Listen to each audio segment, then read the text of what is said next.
I got kneed in the head from a corner. It was a corner against, and I went to clear it, and I think it was Eugene Daddy. I got kneed in the head, and I remember waking up on the ground, like opening my eyes, and everyone standing over me, and I've been knocked out. Anyway, I get up, and I carries on the game, and then I was sick. I threw up as I was playing, and the referee was standing by me, and he stops the game, and he said to me, "Are you okay?" And I said, "No, I don't feel too good." And he goes to me, he said, "Yeah, you've had a bang on the head."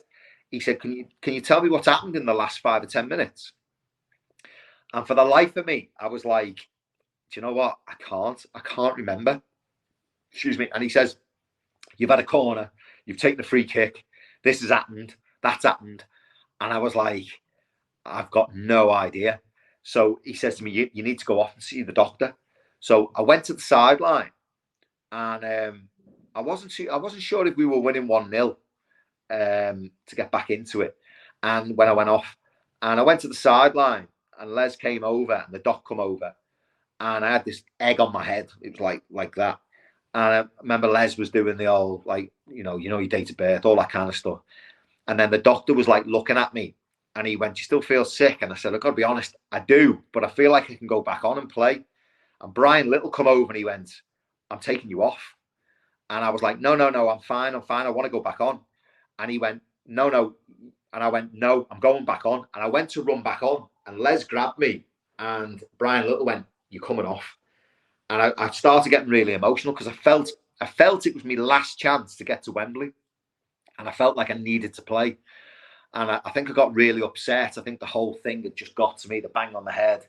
And I remember, just like, we watched the game, we equalise, goes 2-2, and then unfortunately Ian Sharps misses the penalty, doesn't he? And yeah, that was us. That was us out the playoffs, unfortunately. You've had a long and very successful career with some highs and some lows, but it sounds like that's one of the kind of lowest moments of your career, almost. Yeah, it's funny you remember the sad ones more than you remember the good ones, to be honest. I mean, I lost the cup final, 96 cup final against United. I lost the League Cup final to Liverpool when I was at Bolton. And you remember them quite vividly, to be honest, the disappointments. Yeah, I think it's always that what if, and you get so close.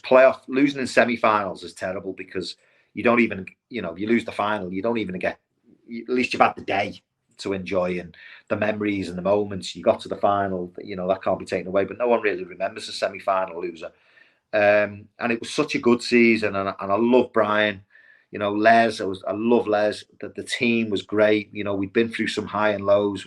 We pushed hard to get into the playoffs, and to fall at penalties at home as well was just really, really disappointing. And then for me, having to come off under them circumstances was just, it was quite sad, to be honest, because that team was good enough to go up. That was a really, really good team.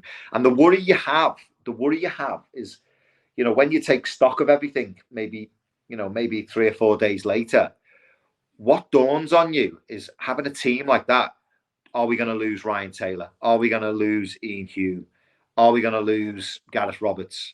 All the younger players that were in the team, you just feel like they're going to go on, to other clubs. I think Steve Davis had come through as well as a youngster. He was on everyone's lips. So, yeah, you're just worried about losing him as well. And you just think, you're just going to have to rebuild.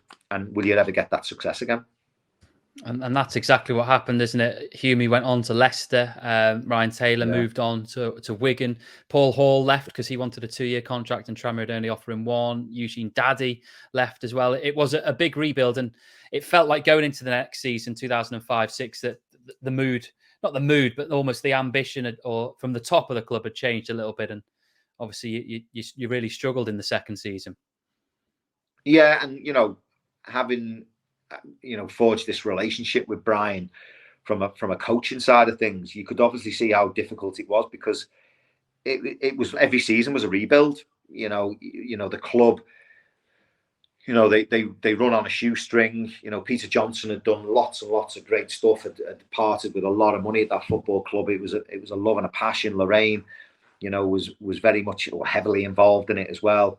There was a lot of stuff behind the scenes. Mick, the chief executive, we used to work wonders, and it was just it was just hard sustaining what you had, what you built over that season, because as you just said there, they're big players to lose. They're a lot of influence on the team and a lot of quality, and you have to find them from somewhere. It's either through the academy, the youth policy that they had, which was tough, bringing them through and throwing them in to find instant success, or just trying to find them from clubs that had been released, because obviously Tranmere wouldn't have had a lot of money to part with for transfer fees. So you kind of had to find them again, and hopefully that they settle in and they can replicate what has gone from the season before. So I understood Brian's frustration, and I think that boiled over in the end with Lorraine and Peter,